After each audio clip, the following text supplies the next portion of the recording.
Bonjour, c'est de nouveau Chronos. Cette enquête concerne la tension entre la Russie, l'Ukraine, l'Europe et NATO. Je pense que la plupart d'entre vous savent que Vladimir Poutine a parlé de dénazification. C'est l'excuse qu'il a trouvée pour son opération militaire qui a, à ce jour, toujours lieu en Ukraine. Le président Zelensky n'a pas nié le fait qu'il y a des néo-nazis en Ukraine qui ne sont pas punis par leur loi.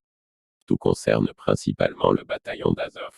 Le régiment Azov, jusqu'à septembre 2014 le bataillon Azov, connu aussi sous le nom des Hommes en Noir, est une unité d'extrême droite néo-nazie et suprémaciste blanche intégrée à la garde nationale de l'Ukraine. Il est placé sous le commandement du ministère de l'Intérieur d'Ukraine et intégré aux forces de défense par l'état-major ukrainien. Ce bataillon, chargé de lutter contre l'insurrection armée pro-russe à l'Est, a été formé le 5 mai 2014, d'abord à Mariupol pour garder les bâtiments administratifs. Ensuite, le bataillon a été basé à Berdiansk. Il doit son nom à la mer d'Azov.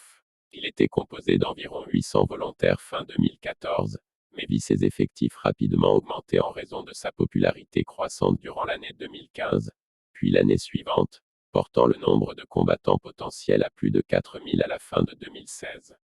Il est estimé en 2022 à entre 3500 et 5000 hommes. Azov, d'abord bataillon, connaîtra successivement le format régimentaire puis celui d'une brigade elle-même divisée en plusieurs petites unités. Le bataillon est accusé de nombreuses violations des droits de l'homme. Source fiable, Wikipédia, ministère de l'Intérieur ukrainien.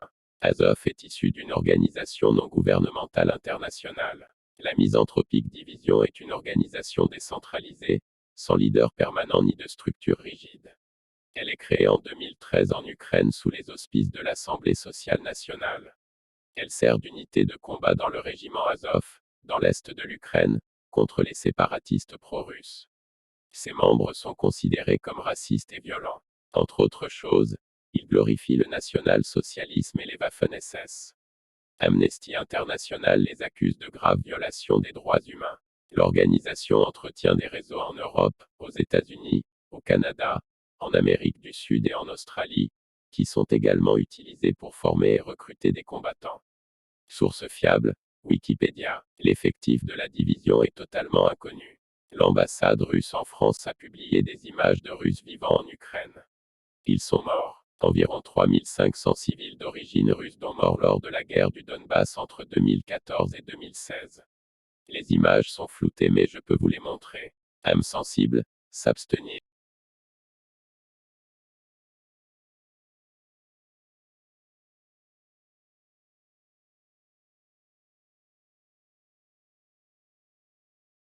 Suite à la fin de ces attaques, Vladimir Poutine s'est abstenu d'attaquer l'Ukraine de n'importe quelle façon, jusqu'à 2021.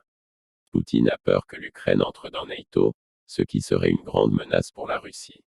De plus, les attaques menées par Azov ont recommencé. Le président russe a encore 4 possibilités. 1.